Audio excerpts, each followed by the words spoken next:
अगर आपने अभी तक हमारा चैनल सब्सक्राइब नहीं किया तो अभी सब्सक्राइब करें और बेल आइकॉन को क्लिक करके हमारी लेटेस्ट वीडियोस के बारे में अपडेट जानें।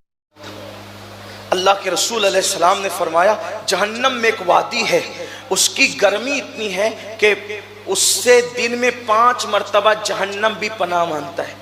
इस हदीस को कुर्रतुल उयून के अंदर इमाम फ़क़ी अबुल्लाह समरकंदी ने लिखा। इस हदीस को अल्लाह के रसूल फरमाते हैं 5 मरतबा दिन में जहन्नम उस तबके से पनाह मांगता है, उस तबके से।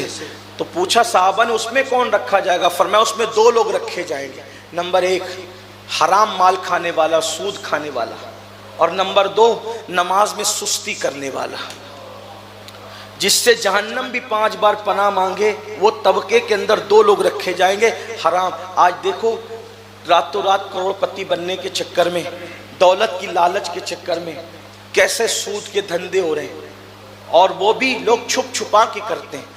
अल्लामा इब्ने हजर लिखते हैं, अकल दंग रहती है, क्या कहें क्या ना कहें। हैं एक गाँव में मैशर हो तो उसको भूलूं, सैकड़ों बातों का रह रह के ख्याल आता है। ऐ मेरी कौम के जवानों सुनो और गौर से सुनो। इमाम इब्ने हजर लिखते हैं कि मैं कब्रस्तान गया अपने बाबा की कब्र पर, तो मैंने शबे कद्र में भी एक कब्र पर अजाब होते देखा। शबे कद्र में, रमजानुल मुबारक के आम दिन और शबे कद्र खैरुम मिन अल्फी शहर, जिसके बारे में कुरान कहता है 1000 महीनों से अफजल है वो रात। शबे कदर में इब्ने हजर कहते हैं शबे कदर में भी एक कब्र पर अजाब देखा गया, और जब कब्र पर अजाब हो रहा था, अंदर से चीखने चिल्लाने की आवाज आ रही थी। तो पूछा गया, ये कब्र जानते हो? कहा वो फुला की कब्र है। कहा वो फुला कैसा था? हम तो उसको बचपने से जानते हैं, बड़ा कम गो था, बातें कम करता था, अव्वलीन सफ का नमाजी था, नमाज भी पाबंदी से पढ़ता था। कहा फिर ये अजाब? तो कहा चलो उसकी बीवी से चल के पूछते। जब बीवी से जाके पूछा तो कहा बहुत नेक था, कम गो, तन्हाई पसंद, सफ़े अव्वल का नमाजी। लेकिन जब बुढ़ापे में पहुंचा तो उसको बुढ़ापे में ख्याल आया कि मैं कारोबार तो नहीं कर सकता, तिजारत तो नहीं कर सकता, माल तो नहीं कमा सकता। तो उसने क्या किया, बैठे बैठे कमाई होनी चाहिए, तो उसने चुपके से सूद का धंधा शुरू कर दिया। जो आता उससे सूद का धंधा करता, ताकि बैठे बैठे माल बढ़ता रहे। फरमाया गया शायद यही वजह है, आप अंदाजा करें, शबे कद्र में जिसकी कब्र से अजाब नहीं उठाया जा रहा है, वो सूद खोर लोग हैं। और अल्लाह पाक फरमाता है, मैं उनसे भी ऐलान जंग करता हूँ। आज ये भी मुंबई में चलता है, हमारे यहाँ भी हर जगह जहाँ जा रहे हैं 5 लाख ले लो और इतना महीने का हमें दिया करो। और क्या कहते हैं, ये पार्टनरशिप है। मौलाना, ये कौन सी पार्टनरशिप? कौन सा कारोबार ऐसा है जिसमें बिल्कुल यकीनी तौर पर 5 लाख देने के बाद 50,000 मंथली कोई कमा ले? 51 भी तो कमा सकता है, 49 भी तो कमा सकता है, 50 ही क्यों? अगर 51 कमाया तो 1000 छोड़ते क्यों हो? और अगर 49 कमाया तो फिर 1000 बढ़ के लेने का तुम्हें क्या हक है?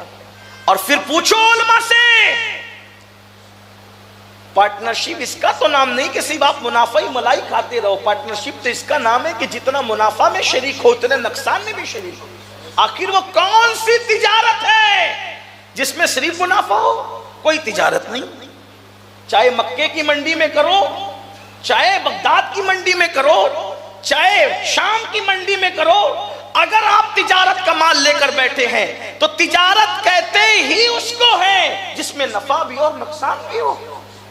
नफा नुकसान तो होता है। अरे जब सहाबे किराम ने तिजारत की तो उनको भी कभी नफा हुआ, कभी नुकसान हुआ।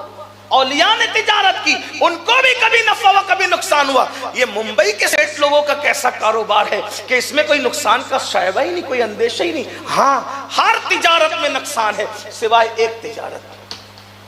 एक तिजारत में नुकसान नहीं, बाकी हर तिजारत में नुकसान, नफा नुकसान है। इसमें सिर्फ नफा ही नफा है। और वो तिजारत कौन सी है? वो तिजारत अल्लाह के साथ तिजारत है, उसमें कोई नुकसान नहीं है। उसमें नफा इतना है, कहा अगर तू मेरी राह में 1 देगा तो मैं कम से कम 10 अता, कम से कम इतना है, कम से कम 10 दूंगा। नीयत और अच्छी है तो कहा 70 दूंगा, और अच्छी है कहा 700 दूंगा, और अच्छी है तो कहा बेहिसाब अता करूंगा। इसमें कोई नुकसान नहीं है। और फरमाया तू माल देगा तो मैं भी माल दूंगा, फिर सवाब भी दूंगा। माल देगा माल दूंगा, सवाब दूंगा। तू जान देगा तुझे जान भी दूंगा, सवाब भी दूंगा। इसीलिए तो आप देखो कि जब शहीद मरता है अल्लाह की राह में तो कुरान क्या कहता है, उसको मुर्दा मत कहो। क्यों? उसने जान अल्लाह को दी, अल्लाह ने उसको जान अता फरमाई और ऐसी जान अता की। वला तक़ूलु लिमन युक़तलु फी सबीलिल्लाहि अमवात बल अहयाउ वलाकिन ला तशऊरून। जो अल्लाह की राह में मार दिए जाएं उन्हें मुर्दा मत कहो, वो जिंदा है मगर तुम्हें शऊर नहीं है। देखो उन्होंने जान दी तो अल्लाह ने भी जान दी, और जिन्होंने माल दिया अल्लाह